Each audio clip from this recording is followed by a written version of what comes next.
Vrchlabí není jenom o A týmu. Je především o mládeži a její výchově a rozvoji se věnujeme. Klademe na to velký důraz.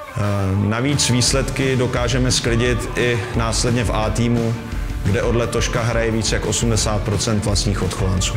K tomu, abychom mohli hrát a dělat hokej na takovéto úrovni, potřebujeme kvalitní zázemí a to díky městu Vrchlabí máme. Máme tady 20 let krytý stadion, který postupně rozvíjíme. Vybudovali jsme tady novou posilovnu, rozcvičovnu, zázemí pro ping-pong a pro cvičení off-ice, což znamená cvičení na suchu. S mládeží se nám daří pracovat velmi dobře a je to naše priorita.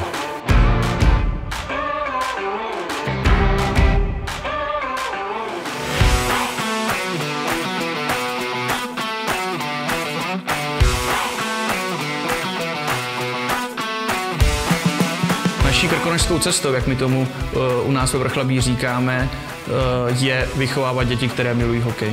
Přivést co nejvíce dětí do hokeje, do našeho klubu, snažit se je u toho udržet tak, aby to měli rádi, měli pozitivní vztah ke sportu, aby dělali, co je baví. Ale samozřejmě hlavní prioritou je pomoc rodičům vychovávat děti a snažit se, aby měli vztah ke sportu jako takovému, aby se uměli chovat v kolektivu, aby vnímali role jak autority trenéra, tak i role souřadné, to znamená svých spoluhráčů. Že to není jenom o hokej jako takovém, protože výchovu vnímáme jako dlouhodobý proces, ale samozřejmě naším sekundárním cílem je i, aby se nám podařilo z některých kluků těch talentovaných vychovat třeba budoucí hvězdy pro extraligu, pro NHL, což už se nám třeba u některých hráčů zadařilo.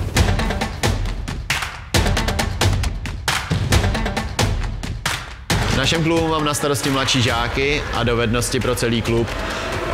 Náš program u mladších žáků je takový, že vždy začínáme zahřátím na suchu, ať už to je, že se zaměříme na odrazovou sílu nebo na silovou složku. Poté jdeme na led, kde se věnujeme 4 mezocyklům. Jsou to 4 základní dovednosti, jsou to přihrávky, práce s kotoučem, bruslení a rovnovážné a nerovnovážné situace, což je 1 na 1, 2 na 1. Poté mají kluci vždy ještě jednu složku a to je kompenzace. Buď to běhají po zimáku, anebo se soustředíme na protahování nebo posilování partií, které jsou v hokeji velice důležitý.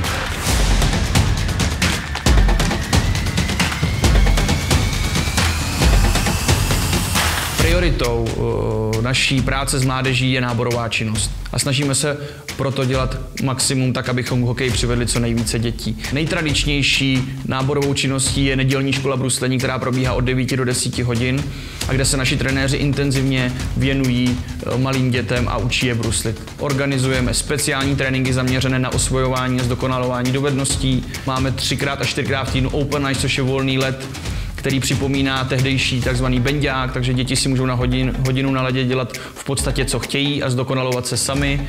Kempy, které pořádáme v létě pro děti příměstskou formou. Letos v zimě jsme zavedli takzvaný Development Day, kde není z toho dne součástí pouze rozvoj hokejového umu, ale i například prezentace o výživě mladého sportovce, prezentace o dovednostech hráčů v NHL, tak, abychom ty hráče nejenom rozvíjeli hokejově, ale abychom je i pomáhali vychovávat a vzdělávat.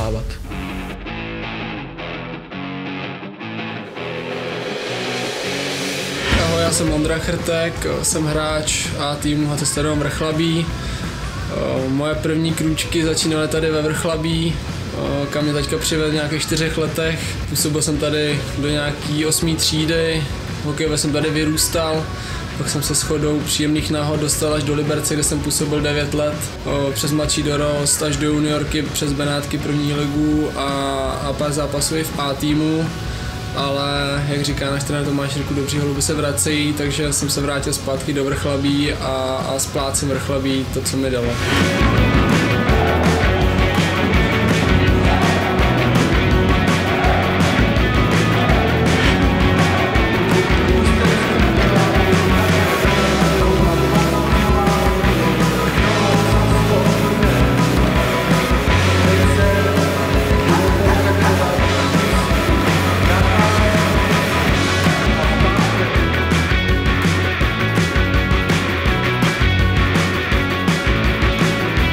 Přijďte mezi nás a staňte se součástí naší hokejové rodiny.